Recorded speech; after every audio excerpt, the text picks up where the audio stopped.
We are the fastest port in the country to reach full capacity.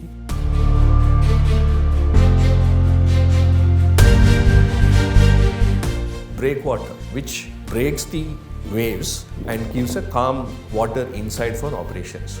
वो engineering marvel है. India rather दुनिया में actually we couldn't see any comparison very similar to this.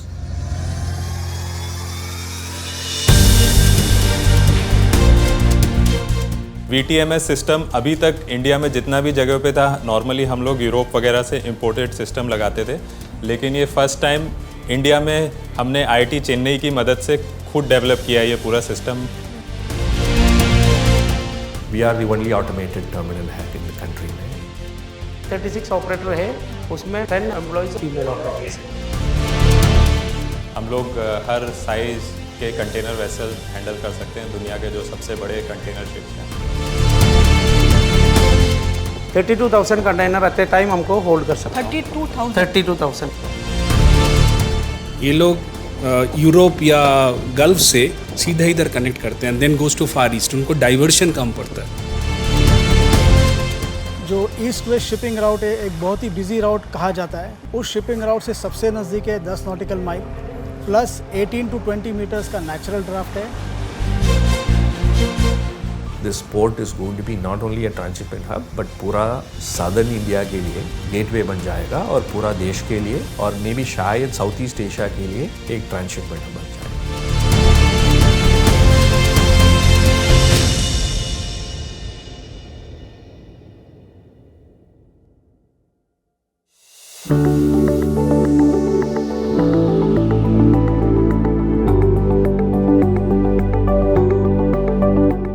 आपके हाथ में जो mobile है या आपके घर में आसपास पड़ी हुई चीज़ें जो आप बाज़ार से ख़रीद के लाते हैं, कई बार आपको लगता होगा कि ये सफ़र इतना ही है कि आप शॉप से गए और लेकर आ गए, लेकिन नहीं, सफ़र इससे बड़ा होता है. कई बार रोड्स इन्वॉल्व होती हैं, एयरवेज़ इन्वॉल्व होते हैं और ज़्यादातर बार समुद्र का रास्ता इन्वॉल्व होता है. और हम इस वक्त जहाँ खड़े हैं वहीं पर आगे रुकता है समुद्र का रास्ता यानी सी पोर्ट.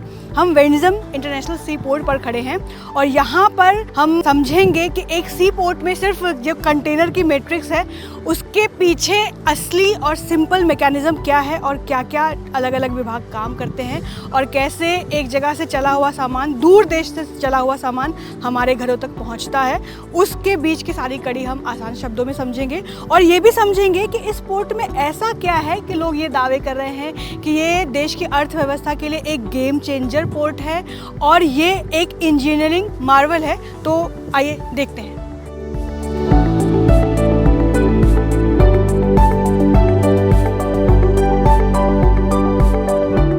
ये ऐसा जगह पे हुआ है कि ये दोनों क्लिफ के बीच में है एक कॉनकेव स्ट्रक्चर. मतलब it's natural harbour which has a depth and also protection around. सब जगह जब इंडस्ट्रियलाइजेशन हो रहा था सो हमारे पास भी कुछ इम्पॉर्टेंट असेट्स चाहिए for trade facilitation.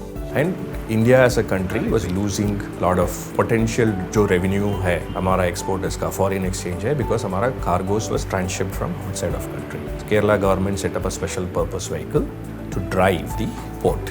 At the end of the day, 2015 में अदानी के साथ एक agreement sign हुआ था with the concession that we should prepare it by 2019. The port should be ready. But again, it had lot of roadblocks. COVID हुआ था.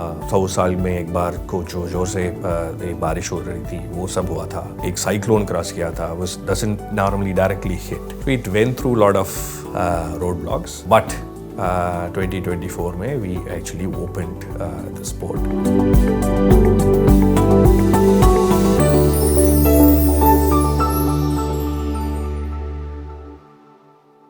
Control 26 release by pilot sir. 27 thank you. अभी signal कर लीजिए. Okay.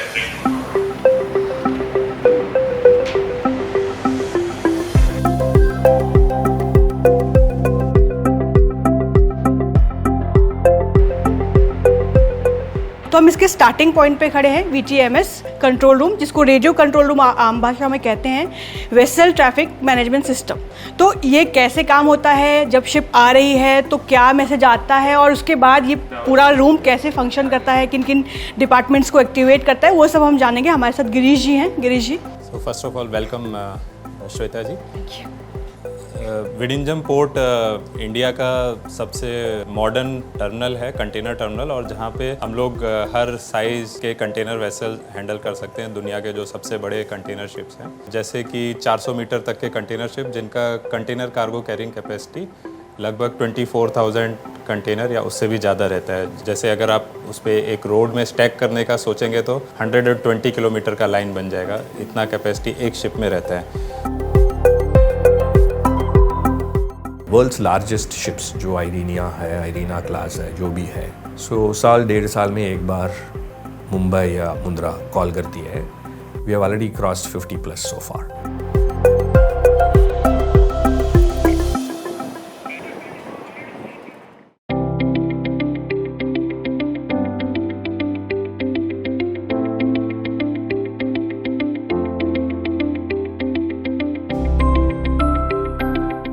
तो ये हमारा एक live screen है।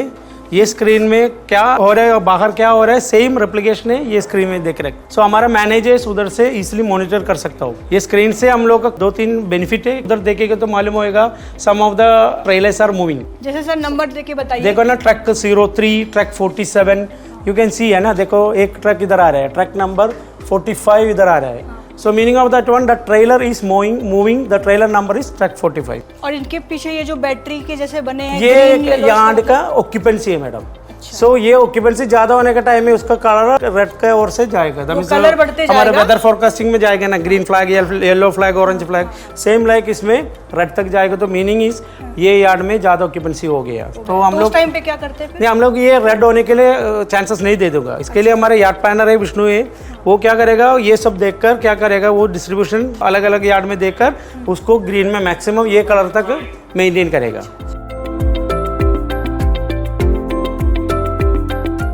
What is the reason for it being so special? क्योंकि ये भारत का सबसे पहला semi automated dedicated for transshipping container terminal है।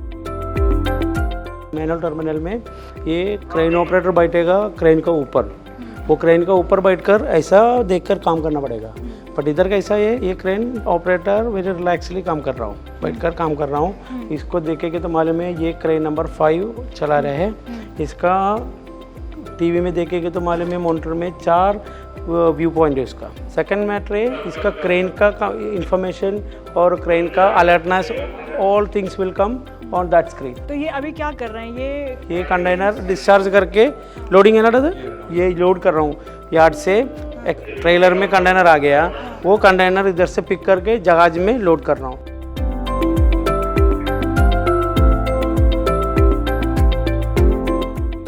I have been here for about 1 year. I am very interested in doing these things because it was much challenging field, right? And it was a male-dominating field also.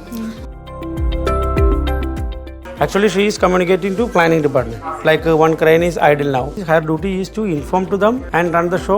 Again, वापस auto में आना चाहिए। End of course आप देख ही रहे हो कि ये सारे जो क्रेन्स हैं, ये सारे सेमी या फुली ऑटोमेटेड है।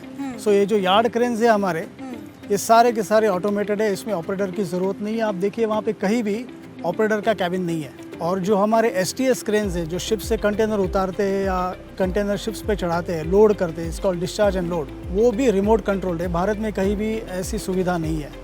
इसका मतलब क्या होता है कि हमारी जो ऑपरेशनल सेफ्टी है वो सिग्निफिकेंटली इम्प्रूव हो जाती है।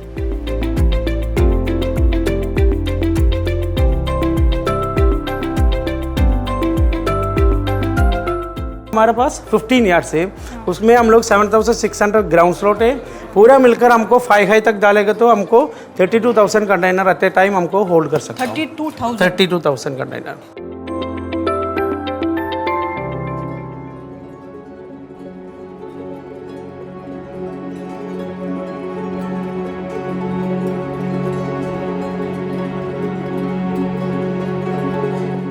आई think to my knowledge India में एक ही पोर्ट ऐसा है जिसके साथ 2 लैंड अटैच हुआ था, वो मिनिमम था। So right from the building that you are sitting, the entire constructions of the port is actually on reclaimed land. About 55 odd hectares of land was reclaimed for construction of the port.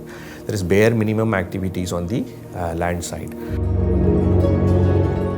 The second thing is If you see India's bottom, ये पूरा खुला हुआ जगह है. So you have 3 seas, 2 seas and an ocean coming in. So it is rough. जो east west shipping राउट है एक बहुत ही बिजी राउट कहा जाता है शिपिंग के टर्म्स में. उस शिपिंग राउट से सबसे नज़दीक है 10 nautical mile plus 18 to 20 metres का नेचुरल ड्राफ्ट है. And that because of it is a natural harbor, वो डेप्थ भी 20 मीटर के आसपास है. So you need to have a protection. Generally बाकी जगह में अगर बॉम्बे में देखा जाए तो या कोचीन में देखा जाए तो ये पोर्ट एक्चुअली सिचुएट होता है हार्बर के अंदर. उस कारण की वजह से उस एरिया पे क्या होता है कि समुंदर स्टिल होता है. उसको हार्बर टर्म्स में ट्रैंक्विल बोलते हैं. बॉम्बे हो गया, कोची हो गया, वो सब पोर्ट्स में ऐसा है नेचुरली अवेलेबल है. बट यहाँ पे क्या है, it is not naturally available. We are open to open sea condition. Because of this open sea condition, यहाँ लहर का असर बहुत ज़्यादा है, वेव का असर बहुत ज़्यादा है.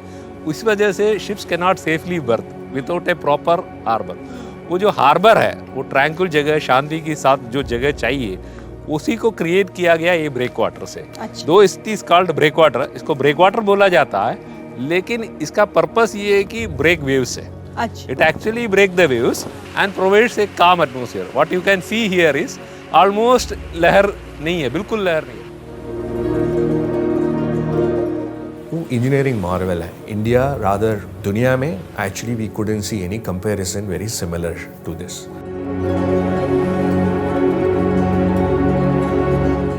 70 lakh tons of stones got utilized for this. ये रफ कैलकुलेशन में ये केरला स्टेट में मे बी 2 साल का पूरा स्टोन यूटिलाइजेशन सिर्फ एक ब्रेक वाटर के कंस्ट्रक्शन में गया है.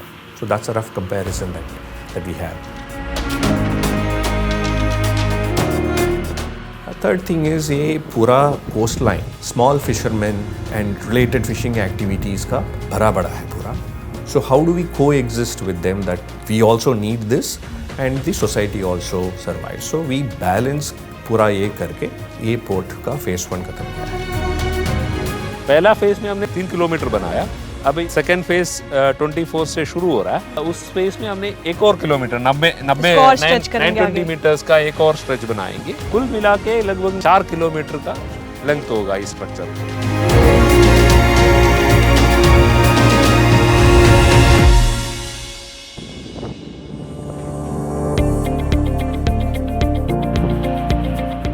हमारा थॉट प्रोसेस ऐसा है कि we would want to make this the largest transshipment hub in the reason.